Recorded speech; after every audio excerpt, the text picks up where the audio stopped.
لبيك اللهم لبيك لبيك لا شريك لك لبيك إن الحمد والنعمة لك والملك لا Le شريك ministère لك. des Affaires islamiques, de l'Waqf, de la Dawa et de la guidance au Royaume d'Arabie Saoudite a l'honneur de vous présenter le programme suivant. Rite du Hajj, pas à pas. لبيك اللهم لبيك لبيك لا شريك لك لبيك إن الحمد والنعمة لك والملك لا شريك لك. وإذ بوأنا لإبراهيم مكان البيت ألا تشرك بي شيئا وطهر بيتي للطائفين والقائمين والركع السجود وأذن في الناس بالحج يأتوك رجالا وعلى كل ضامر يأتين من كل فج عميق. La Mecque, cette ville honorée, abrite la Kaaba, qualifiée dans le Saint-Coran de maison antique. C'est là que les cœurs des musulmans de par le monde cherchent refuge. C'est vers elle que s'orientent les fronts et les cœurs en toute humilité et soumission vis-à-vis d'Allah, 5 fois par jour.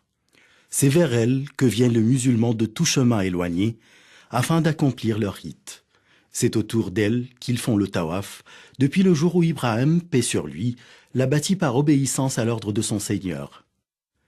Ainsi les musulmans se plient à leur tour à l'ordre d'Allah de faire le pèlerinage à cette maison, laquelle fut la première à être édifiée pour que les gens y adorent Allah, à la lumière d'une guidance et d'une foi dépouillée de toute fausse croyance et de toute conception erronée. إن أول بيت وضع للناس للذي ببكة مباركا وهدى للعالمين فيه آيات بينات مقام إبراهيم ومن دخله كان آمنا ولله على الناس حج البيت من استطاع إليه سبيلا ومن كفر فإن الله غني عن العالمين. Lorsqu'Allah, exalté soit-il, voulut que la lumière de l'islam voie le jour, il envoya le dernier de ses prophètes, Mohammed, paix et bénédiction sur lui, avec la religion de vérité, et ce afin de la faire triompher sur toute autre religion, de montrer aux gens l'ignorance et l'égarement auxquels ils avaient succombé, et de leur élucider la vérité du culte d'Allah, en raison de laquelle il créa aussi bien les humains que les djinns. Il fut dûment constaté que le prophète, paix et bénédiction sur lui, dit: l'islam est bâti sur 5 piliers. L'attestation que nul n'est digne d'être adoré en dehors d'Allah et que Mohammed est le messager d'Allah, la pratique de la prière, l'acquittement de l'aumône légale, le jeûne du ramadan, l'accomplissement du pèlerinage à la Mecque. Le hajj est donc l'un des piliers de l'islam. Un musulman qui a les moyens d'accomplir le hajj n'aura la foi parachevée que s'il l'accomplit. Le hajj est le 5e pilier de l'islam. Il est obligatoire pour tout musulman pubère, sain d'esprit et libre, une seule fois au cours de sa vie, à condition qu'il soit capable de l'accomplir aussi bien au niveau financier que sanitaire. En effet, des millions de pèlerins affluent vers les terres saintes afin d'accomplir ces rites, ayant foi en l'éminence du statut de cette obligation religieuse et en l'importance de fournir des meilleurs services à quiconque vient s'acquitter de cette obligation. Le gouvernement du serviteur des 2 saintes mosquées, le roi Abdallah ibn Abdelaziz, a mis en œuvre tous ses moyens matériels et humains et a orienté tous ses ministères vers le service de hôtes de Rahman, Allah, afin de leur assurer le confort et la sécurité dès leur arrivée sur les territoires saoudiens et jusqu'à leur retour dans leur pays, entourés de la protection d'Allah, exalté soit-il. Vous allez réaliser, chers frères, que nombre de projets, de services et de programmes diversifiés furent élaborés et mis à votre disposition afin de vous assurer confort, sécurité et bien-être. N'hésitez pas alors à en profiter. Vous êtes le bienvenu, cher hôte, au sein du pays des 2 saintes mosquées. الحج أشهر معلومات فمن فرض فيهن الحج فلا رفث ولا فسوق ولا جدال في الحج وما تفعلوا من خير يعلمه الله وتزودوا فإن خير الزاد التقوى واتقون يا أولي الألباب. Il existe 3 types de hajj, connus sous le nom de nusuk.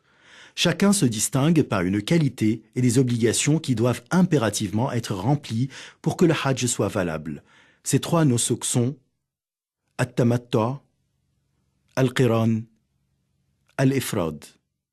Le meilleur de ces 3 types étant le tamattu', qui s'effectue en entrant en état de ihram avec l'intention d'accomplir une umra lors des mois du hajj. Ensuite, en achevant le tawaf, le sa'i et le raccourcissement des cheveux, le pèlerin quitte ainsi l'état de l'ihram.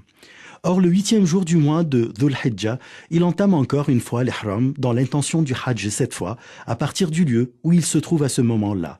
Il se dirige ensuite vers les lieux saints et accomplit le hajj. Il est tenu de faire un sacrifice ou, s'il n'en a pas les moyens, de jeûner 3 jours au cours du hajj et cette autre une fois rentré chez lui. Quant au hajj du type qiran, il consiste à entamer le ihram en combinant les 2 intentions du hajj et de la umra ensemble, en se disant « labbayka umratan wa hajjan ».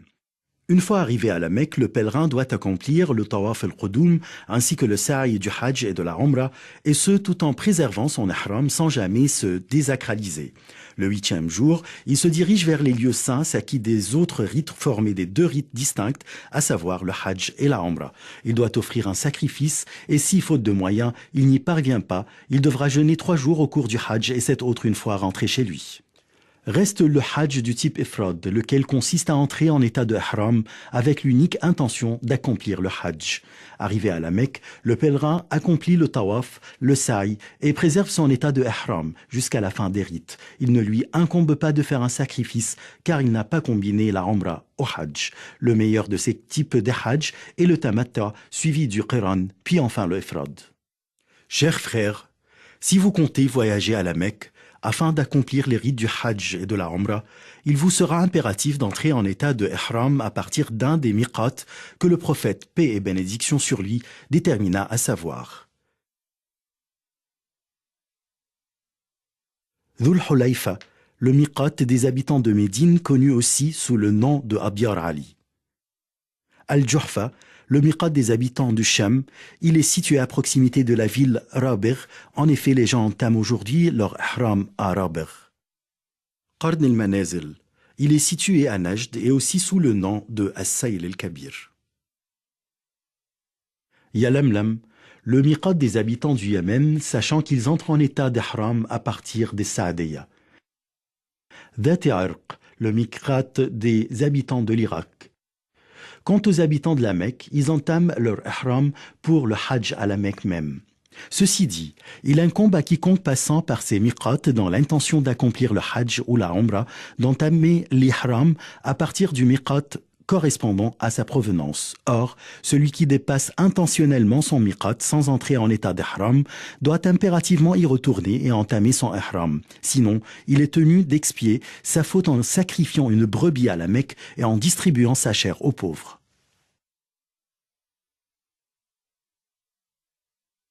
Si donc vous arrivez, chers frères, au miqat en voiture ou autre, prenez un bain, parfumez-vous, si possible, puis mettez les habits du ihram, à savoir un izar et un rida, 2 pièces de tissu blanc sans couture, blanc et propre.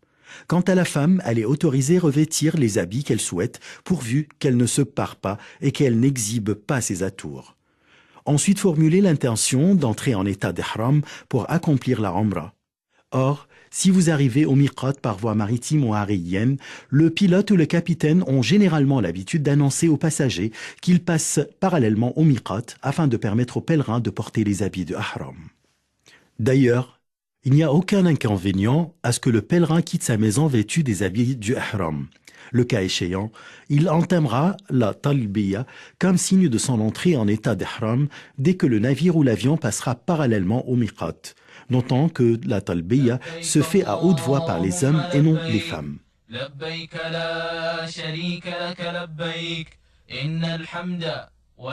Chers frères, lorsque vous prononcez la talbiya, soit pour accomplir la umrah en disant labbaïka umrah, soit pour le hajj en disant labbaïka hajjan, soit pour les deux à la fois en disant labbaïka umratan wa hajjan, vous avez ainsi entamé les rites et il vous est désormais prohibé de commettre toute action interdite lors de l'ihram. À savoir, de se couper les cheveux ou les ongles, si vous en perdez involontairement quelques-uns, ou si vous en coupez par oubli ou par ignorance de cette interdiction, il n'y aura aucun inconvénient. De se parfumer le corps ou les vêtements, quant aux traces du parfum mis préalablement à votre entrée en état d'ihram, ceci n'est pas prohibé. De procéder à la chasse des animaux, soit en les tuant, soit en les poursuivant, soit en aidant autrui à les chasser. D'abattre les arbres ou de couper les plantes de la zone sacrée. D'ailleurs, ceci est prohibé aussi bien pour celui qui est en état d'ihram que pour celui qui ne l'est pas. De ramasser les objets trouvés dans la zone sacrée à moins que vous les annonciez. De demander une femme en mariage ou de conclure un contrat de mariage pour soi ou pour autrui. Est également prohibé tout rapport sexuel aussi bien que ses préliminaires s'ils sont accompagnés par un désir ardent d'accomplir l'acte sexuel. Pour la femme en état d'ihram, il est interdit de porter des gants ou de se voiler le visage, à moins qu'elle soit en présence d'hommes non mahram. Le cas échéant, il lui sera obligatoire de se voiler le visage comme si elle n'était pas en état d'ihram. De se couvrir la tête lors du ihram avec tout ce qui peut toucher la tête, mais il n'y a aucun inconvénient à ce que l'homme en état d'ihram se serve d'un parasol, sombrage sous le plafond du véhicule ou porte les bagages sur la tête. Même s'il se couvre la tête par oubli ou par ignorance de cette interdiction, qu'il ôte ce dont il se couvrait la tête dès qu'il se rappelle ou dès qu'il apprend le jugement de la charia à cet égard. De porter une chemise ou tout vêtement cousu en général pour couvrir le corps entièrement ou partiellement, tels les capes, les pantalons, les turbans et les chaussons, à moins que l'homme en état d'ihram ne trouve pas de izar. Le cas échéant, il peut porter un pantalon. De même, s'il ne trouve pas de sandales, il peut alors porter des chaussons sans inconvénient. Il est permis à la personne en état d'ihram de mettre des sandales, de porter une bague, des lunettes, une montre, un sonneton, une ceinture et un porte-monnaie pour garder son argent et ses papiers. Il lui est permis également de changer les habits du ihram, de les nettoyer et de se laver la tête et le corps. Même si quelques cheveux tombent malgré lui ou encore s'il se blesse, il n'y aura aucun inconvénient. Contrairement à ce que beaucoup de gens croient, il n'y a pas de prière particulière à accomplir pour entrer en état d'ihram.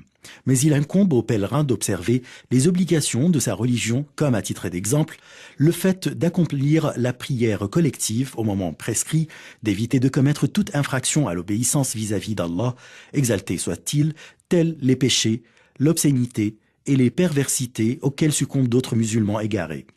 Arrivé à la Mecque où se trouve la Kaaba ou la maison antique d'Allah, il est préférable que celui qui est en état d'ihram prenne un bain dès son arrivée. En entrant à la Masjid al-Haram, le pèlerin entre par le pied droit en disant « A'udhu billahi al-azim, wa wajhihi al-karim, wa sultanihi al-qadim, min ash-shaytan al-rajim, Allahumma aftah li abwaba rahmatik » En effet, il est préconisé de dire cette invocation en entrant dans toute mosquée en général.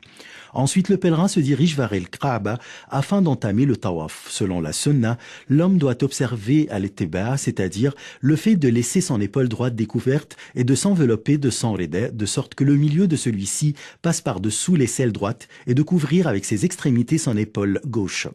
Ensuite, le pèlerin doit entamer le tawaf qui se compose de 7 parcours à commencer de la pierre noire. S'il parvient à y accéder, qu'il l'embrasse si possible sans jamais gêner les gens, ni en les poussant, ni en les bousculant, les insultant ou les frappant. Tout acte de la sorte serait une faute vu le préjudice qui en découle à l'égard des musulmans. Il suffit en l'occurrence de pointer vers la pierre noire de loin en disant « Allahu Akbar ». Ensuite, le pèlerin commence son tawaf en évoquant Allah, exalté soit-il, en implorant son pardon, en faisant les invocations qu'il désire ou en récitant le Coran, et ce sans jamais élever sa voix en faisant des invocations particulières, à l'exemple de certains, car ceci brouille les autres pèlerins. Une fois arrivé, cher pèlerin, au coin yéménite, touchez-le de votre main si possible, mais ne l'embrassez pas, et ne vous frottez pas non plus contre lui, comme ceux qui en le faisant contreviennent à la sunna du prophète, paix et bénédiction sur lui. Si vous ne parvenez pas à toucher le coin yéménite, poursuivez votre parcours sans pointer vers lui, ni prononcer le takbir. Notons également que selon la sunna, il est préférable que le pèlerin dise, lorsqu'il se trouve entre le coin yéménite et la pierre noire, « Rabbana atina fid dunya hasana wa fil akhirati hasana wa qina adab an-nar » Le pèlerin achève ainsi son tawaf de cette même manière jusqu'à ce qu'il termine 7 parcours, commençant par la pierre noire avec chaque parcours et finissant par le retour à ce même point de départ. Selon la sunna, le pèlerin doit observer ar-ramal, c'est-à-dire le fait de marcher à pas rapides et rapprochés, et ce seulement lors des 3 premiers parcours de tawaf al-qudum. Cependant, il existe des erreurs que certains pèlerins commettent lors de leur tawaf autour de la Kaaba, comme à titre d'exemple, le fait d'entrer dans le hijr d'Ismaïl lors du tawaf en croyant qu'il en fait partie. En effet, le tawaf à l'intérieur du hijr l'annule car ceci réduit le tawaf prescrit, étant donné que, le cas échéant, le pèlerin aurait limité son parcours à une partie de la Kaaba. De toucher tous les coins de la Kaaba et peut-être même ses murs, de les caresser, de se frotter contre sa housse, sa porte et Maqam Ibrahim, car tout ceci est prohibé et fait partie de Beda ou innovations religieuses, lesquelles ne sont puisées dans aucune des sources de la Sharia et ne furent jamais entreprises par le prophète. D'élever la voix lors du tawaf car ceci dérange les autres, de se bousculer les uns des autres, notamment lorsque les femmes poussent les hommes devant la pierre noire et Maqam Ibrahim, un comportement qu'il faudrait absolument éviter. Une fois le tawaf terminé, vous pouvez recouvrir alors, chers pèlerins, votre épaule droite. Selon la sunna mu'akkada, il faut accomplir 2 rak'ah derrière Maqam Ibrahim si possible, sinon vous pouvez les accomplir à n'importe quel lieu del Masjid al-Haram.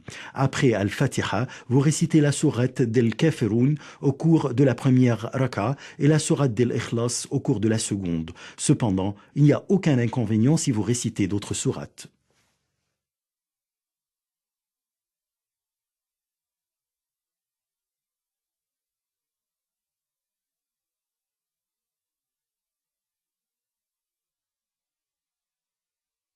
Ensuite, vous vous dirigez vers le monticule As-Safa pour accomplir le sa'i qui se compose de 7 parcours. Lorsque vous vous approchez de Safa, commencez par ce que Allah indique comme début dans le verset et récitez « Inna as-safa wal marwa min sha'air Allah » فمن حج البيت أو اعتمر فلا جناح عليه أن يطوف بهما ومن تطوع خيرا فإن الله شاكر عليم. Escaladez ensuite le monticule Safa en faisant face à la Kaaba, puis répétez à 3 reprises Alhamdulillah, ensuite Allahu Akbar 3 fois tout en levant les mains pour invoquer Allah. Vous répétez ensuite à 3 reprises La ilaha illallah wahdahu la sharika lah, lahul mulk wa lahul hamd wa huwa ala kulli shay'in qadir. La ilaha illallah wahdah anjaza wa'dah wa nasara 'abdah wa hazama al-ahzaba wahdah. Et il n'y aura aucun inconvénient si vous répétez ce zikr moins que 3 fois. Notons qu'il ne faut lever les mains qu'en faisant les invocations et qu'il ne faut pas pointer avec les mains lors du takbir. Ceci est en effet une des erreurs communes chez nombre de pèlerins. Ensuite, le pèlerin descend de Safa et se dirige vers le monticule d'El Marwa en marchant.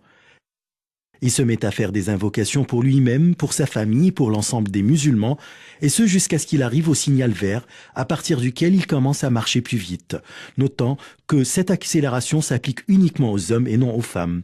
Une fois arrivé au second signal vert, il reprend la marche à la vitesse habituelle jusqu'à ce qu'il arrive à El Marwa. Là, il s'oriente vers la Kaaba et répète le dhikr qu'il avait récité en escaladant à Safa, suivi des invocations qu'il veut.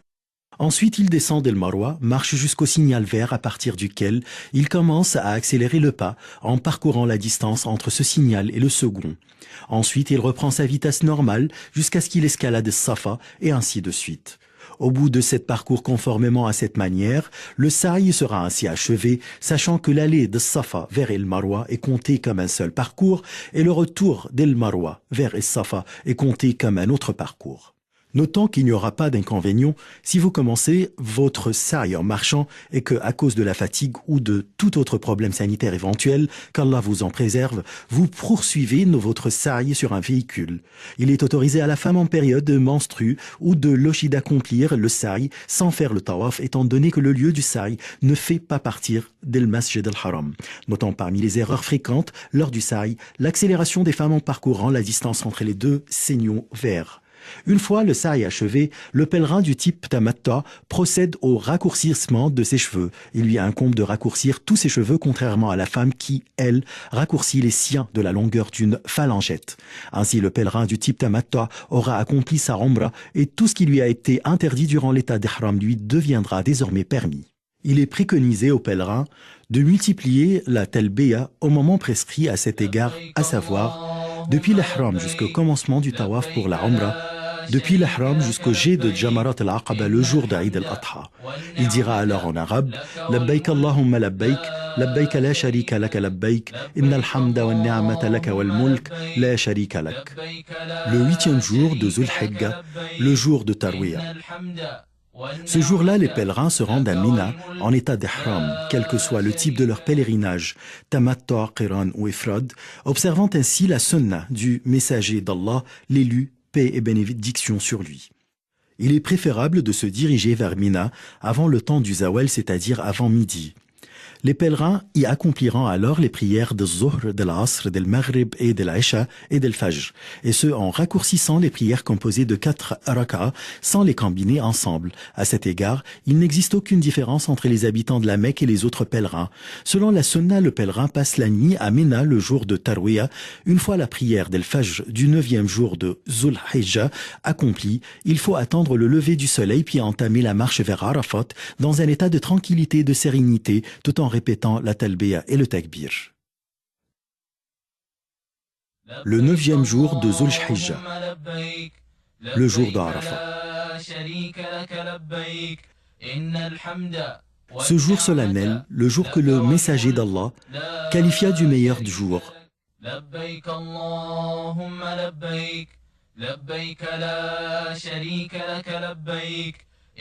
Les foules de pèlerins déferlent vers le mont Arafat et y stationnent depuis le lever du soleil jusqu'au crépuscule.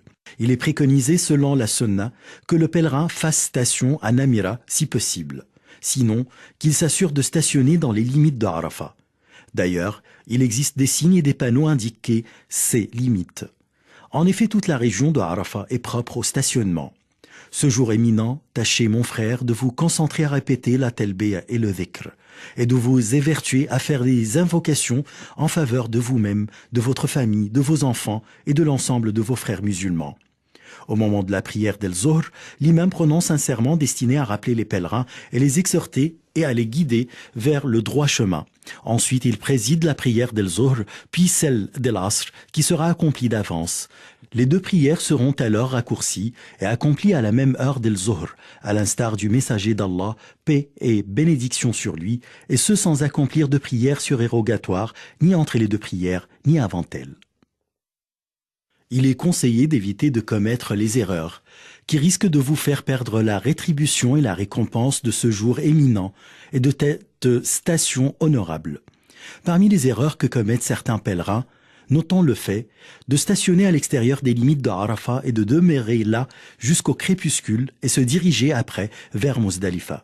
De quitter la station de Arafat avant le crépuscule, ce qui est absolument interdit, car cela va à l'encontre de ce que fit le prophète, paix et bénédiction sur lui.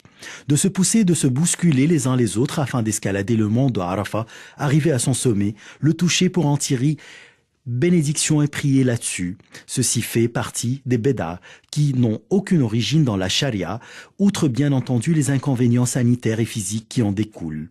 De faire face au monde d'Arafat en faisant les inconvocations alors que la sunna indique de faire face à la qibla. Allahumma inni a'udhu bika min al-kufri wal-faqr wa min adhab al-qabr. La ilaha illa ant. Allahumma anta rabbi. لا إله إلا أنت خلقتني وأنا عبدك وأنا على عهدك ووعدك ما استطعت أعوذ بك من شر ما صنعت وأبوء لك بنعمتك علي وأبوء بذنبي فاغفر لي إنه لا يغفر الذنوب إلا أنت ليس عليكم جناح أن تبتغوا فضلا من ربكم فإذا أفضتم من عرفات فاذكروا الله عند عند المشعر الحرام واذكروه كما هداكم وإن كنتم من قبله لمن الضالين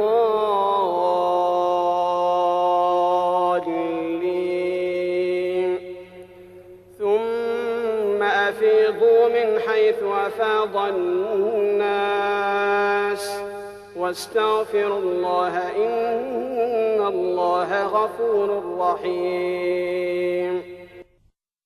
Après le coucher du soleil du 9e jour de Zulhijjah, les groupes de pèlerins se dirigent, protégés par la bénédiction d'Allah, vers le Mesh'ar al-Haram ou al-Muzdalifa pour y faire la prière del Maghrib et del Aïcha, lesquelles seront alors raccourcies et accomplies ensemble dès l'arrivée à Muzdalifa, et ce après un seul adhan et 2 iqama. Les pèlerins y passeront la nuit tout en répétant la talbiya et en faisant les louanges à Allah, car il les a comblés de sa grâce et leur a accordé son bienfait de stationner sur le mont Arafat et assister à ce rassemblement solennel. Cependant, il s'avère impératif de solliciter votre attention sur certaines erreurs que les pèlerins commettent une fois arrivés à Muzdalifa, comme, entre autres, leur départ avant d'accomplir les prières raccourcies del Maghrib et l'Aïcha ensemble, et ce afin de se munir des jamarot ou cailloux, alors que la prière est prioritaire. Il croit qu'il est impératif de rassembler les jamarot de Muzdalifa, ce qui est en fait une erreur à ne pas commettre. En effet, selon la sunna, les pèlerins doivent passer la nuit, comme déjà mentionné, à Muzdalifa jusqu'à la prière d'El Fajr. Il est permis aux femmes, aux faibles et aux enfants de se diriger vers Mina dès la fin de la nuit.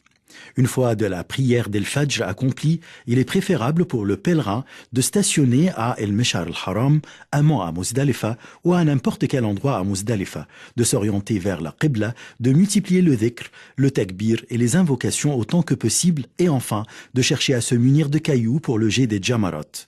Il doit rassembler 7 cailloux qui soient un peu plus grands qu'un pois chiche pour le rite du jet de jamarot al-Aqaba al-Kubra.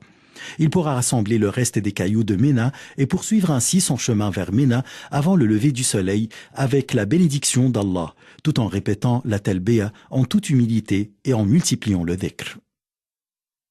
Une fois arrivé à Ména, le pèlerin doit s'empresser d'aller à Jamarat al-Aqaba, situé à proximité de la Mecque. Là, il cessera alors de répéter la talbiya et commencera à lancer sur Jamarat al-Aqaba 7 cailloux consécutifs en disant Allahu Akbar lors du jet de chaque caillou. Ensuite, il égorge une bête pour le sacrifice. S'il lui incombe de le faire, il en mange et il en donne à manger aux pauvres. Enfin, il doit se raser les cheveux ou bien les raccourcir. En fait, il est préférable de couper ses cheveux à l'aide du rasoir. Quant à la femme, elle raccourcit également ses cheveux, mais seulement de la mesure d'une phalangette. Cet itinéraire à suivre est le meilleur à cet égard. Cependant, il n'y a aucun inconvénient si certains de ces actes devancent d'autres. Allahu Akbar, Allahu Akbar, Allahu Akbar. La ilaha illallah, Allahu Akbar. Allahu Akbar wa lillahil hamd. Allahu Akbar, Allahu Akbar, Allahu. Les musulmans des 4 coins du monde, aussi bien que les pèlerins à Ména, en particulier accueillent tous les jours de Eid al-Adha avec un ravissement extrême, réjouis de la grâce dont Allah les a dotés et se souciant de s'approcher davantage d'Allah, en égorgeant leurs bêtes. D'ailleurs, l'organisation et la gestion saoudienne de la viande des sacrifices fournit aux pèlerins une véritable aide à accomplir ce rite. Il est à noter que certains pèlerins commettent certaines erreurs lors du jet des jamarot, comme par exemple la croyance de certains qu'ils sont en train de lancer ces cailloux sur des démons, ce qui suscite leur colère et les pousse à insulter ceux-ci. Or, le jet des jamarot ne fut légiféré que pour évoquer Allah. Le jet de gros cailloux, de chaussures, de morceaux de bois pour lancer les jamarot, ce qui est une exagération dans la religion, et le messager d'Allah, paix et bénédiction sur lui, a interdite. Le fait de se bousculer et de lutter devant les jamarot pour accomplir le rite du jet des cailloux, ce qui est en fait une erreur fatale. Le pèlerin est tenu de faire preuve d'indulgence à l'égard de ses confrères et de chercher à jeter les jamarot dans le bon endroit de sorte que le caillou lancé tombe dans la circonférence de la jamara, qu'il parvienne à frapper son poteau ou pas. Le jet de tous les cailloux ensemble, car le cas échéant, ceci sera considéré comme le jet d'un seul caillou. C'est que, selon la sunna, il faut lancer les cailloux l'un après l'autre en prononçant le takbir après le jet de chaque caillou. Une fois la jamara de l'Aqaba lancée, les cheveux rasés ou raccourcis, le pèlerin a ainsi partiellement quitté l'état d'ihram. Il peut en l'occurrence Mettre ses habits et tout ce qui lui a été interdit devient désormais permis, exception faire du rapport sexuel avec son épouse. Enfin, le pèlerin se rend à la Mecque pour accomplir le tawaf d'El-Ifada, lequel est un pilier essentiel du Hajj, en l'absence duquel le Hajj ne sera pas accompli. Après ce tawaf, il entame le sa'i. Si son Hajj est du type tamattu ou si son Hajj est du type qiran ou ifrad et qu'il n'avait pas encore accompli le sa'i lors de tawaf el-Qudum. Le cas échéant, le pèlerin doit entamer le sa'i tout en sachant qu'il est permis d'ajourner le tawaf d'El-Ifada après l'écoulement des jours de Ména et le retour à la Mecque une fois le jet des cailloux achevé. Après le tawaf et l'ifada, le jour de Nahr, tout ce qui était interdit aux pèlerins redevient désormais permis, y compris le rapport sexuel avec l'épouse. Il retourne ensuite à Mina pour y passer les 3 jours de Tashriq, à savoir la veille du 11, du 12 et du 13 de Zulhijja. Il peut même partir au bout de 2 nuits seulement, tel que l'indique le verset.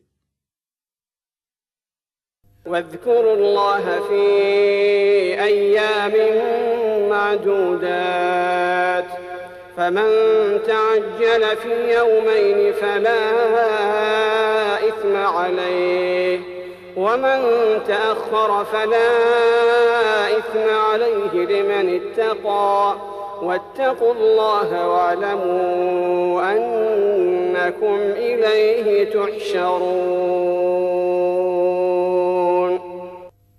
Il incombe aux pèlerins de lancer les 3 jamarat au cours des jours qu'ils passent à Ména, tout en observant le takbir à chaque jet de cailloux. Selon la sunna, il est préconisé aux pèlerins de se tenir debout après le jet de la jamara soghra et la jamara al-wusta, de faire face à la qibla, de lever les mains et de faire les invocations qu'ils désirent. Or, ceci ne s'applique pas au jet des cailloux de la jamara al-oula ou la jamara al-aqaba, suite auquel le pèlerin ne s'arrête pas pour faire des invocations. Quiconque désire partir au bout de 2 jours seulement est alors tenu de jeter les 3 jamarat le 12 de Zulhijja et de quitter Ména avant le coucher du soleil. Si le soleil se couche alors que le pèlerin est encore à Ména, il devra passer la veille du 13 de Zulhijja à Ména et achever le jet des jamarat le lendemain, c'est-à-dire le jour du 13, et ce à moins qu'il se soit déjà préparé à quitter tôt. Le cas échéant, il pourra partir sans passer la nuit à Ména. Avec le retour à la Mecque, encore une fois, pour faire le tawaf autour de la Kaaba, le séjour arrive à sa fin, lorsque les délégations de pèlerins achèvent leur rite en observant tous les piliers, les devoirs et les obligations prescrits à cet égard. Le tawaf d'El-Wada' est alors la dernière étape du Hajj, se pliant ainsi à l'ordre du messager d'Allah, paix et bénédiction sur lui, qui dit à ce sujet « La yanfiranna ahadukum hatta yakuna akhira ahdihi bil bayt » Le tawaf el-Wada' est le dernier rite du Hajj que le pèlerin doit observer juste avant de regagner son pays. Personne n'est exempt de ce rite, sauf la femme en période de menstrue ou de lochi.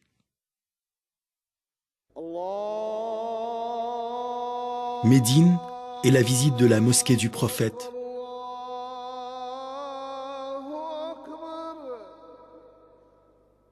Nous nous rendons à Médine, la ville où le prophète, paix et bénédiction sur lui, immigra et fut enterré pour visiter sa mosquée, laquelle est une des 3 mosquées indiquées dans son hadith où il dit « Ne partez pas en voyage pour visiter des mosquées, à l'exception de ces 3, la mosquée sacrée, ma mosquée que voici et la mosquée d'Al-Aqsa. »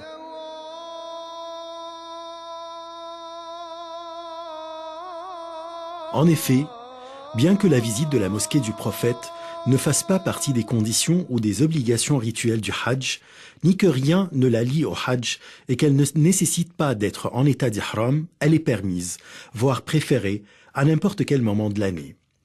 Étant donné qu'Allah a facilité aux pèlerins d'avoir accès au pays abritant les 2 saintes mosquées, il est préconisé, selon la sunna, de visiter Médine afin d'accomplir la prière dans la mosquée du prophète, une prière qui vaut mieux que 1000 prières dans toute autre mosquée, hormis Al-Masjid al-Haram, où la prière vaut mieux que 100 000 prières dans toute autre mosquée.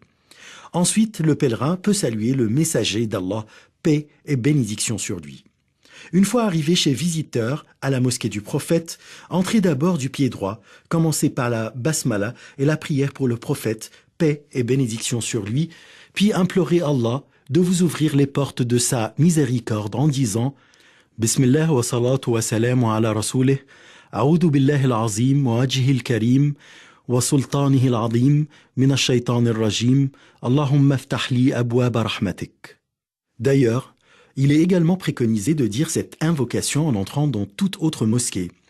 Une fois entré à la mosquée, accomplissez les 2 rak'ahs de la prière de la salutation de la mosquée. Il est préférable d'accomplir cette prière dans Ar-Radwa. Sinon, vous pouvez l'accomplir à n'importe quel endroit dans la mosquée. Ensuite, dirigez-vous, chers visiteurs, vers le tombeau du prophète, paix et bénédiction sur lui. Tenez-vous debout devant lui et commencez par cette salutation en disant avec bienséance et à mi-voix Assalamu alayka ayyuhan nabiyyu wa rahmatullahi wa barakatuh. Allahumma atihi al-wasilata wal-fadila wa ba'athu Allahu al-maqam al-mahmoud alladhi wa'adtah. Allahumma ajzihi an ummatihi afdala jaza'. Ensuite, tournez-vous un peu vers la droite pour vous tenir devant le tombeau de Abu Bakr as-Siddiq, saluez-le et implorez Allah de lui accorder sa miséricorde, son pardon et son agrément. Enfin, déplacez-vous un peu plus vers la droite pour vous tenir devant le tombeau de Omar. De même, saluez-le et implorez Allah de lui accorder sa miséricorde, son pardon et son agrément. À ce sujet, rappelons que certains visiteurs de la mosquée du prophète commettent des erreurs jugées en fait comme béda, qui n'ont aucune origine dans la charia, ni furent-elles rapportées par aucun des compagnons, qu'Allah soit satisfait d'eux. Notant, à titre d'exemple, parmi ces actes, le fait de se frotter contre la fenêtre de la chambre et les coins de la mosquée et de faire face au tombeau en faisant les invocations, alors que c'est vers la Qibla qu'il faut se diriger lors des invocations. Selon la Sunna, il vous est conseillé de visiter les tombeaux des gens de Al-Baqiya où furent ensevelis nombre de compagnons, entre autres le 3e calife Othman ibn Affan, qu'Allah soit satisfait de lui. Il vous est préconisé également de visiter les tombeaux des martyrs de la bataille Uhud et entre autres celle du maître des martyrs Hamza ibn Abd al-Muttalib. Saluez-les et sollicitez Allah en leur faveur à l'instar du prophète qui a appris à ses compagnons de dire lors de la visite des tombes Assalamu alaykum ahla ad-diyar min al-mu'minina wal-muslimin wa insha Allah inna bikum lahiqun nas'al Allah lana wa lakum al-afiyah. Étant donné que vous êtes à Médine, chers visiteurs, il est préférable alors, selon la Sunna, que vous vous purifiez pour visiter la mosquée de Quba, la première mosquée en islam, suivant ainsi le prophète qui incita à faire la prière dans cette mosquée. En effet, il n'existe pas à Médine de mosquée ni de lieu dont la visite est préconisée à part ceci. À quoi bon faire l'effort et supporter le fardeau de se déplacer ici et là pour faire des visites qui ne seront pas récompensées? Finalement, lorsque le pèlerin regagne son pays, il doit se rappeler des rites du Hajj qu'il a accomplis. À chaque fois où il se sent tenté par un péché, qu'il se rappelle de son stationnement à Arafat, de son tawaf autour de la Kaaba, de dhikr Allah, dans les différents lieux sacrés du Hajj. Tout ceci l'aidera à se prémunir contre les péchés. Je prie Allah, le Très-Haut, de nous octroyer tous un Hajj pieusement accompli, d'absoudre nos péchés et d'agréer nos efforts. Chers frères, vous êtes le bienvenu comme hôte au sein du pays des 2 saintes mosquées, le royaume d'Arabie Saoudite. لبيك اللهم لبيك لبيك لا شريك لك لبيك إن الحمد والنعمة لك والملك لا شريك لك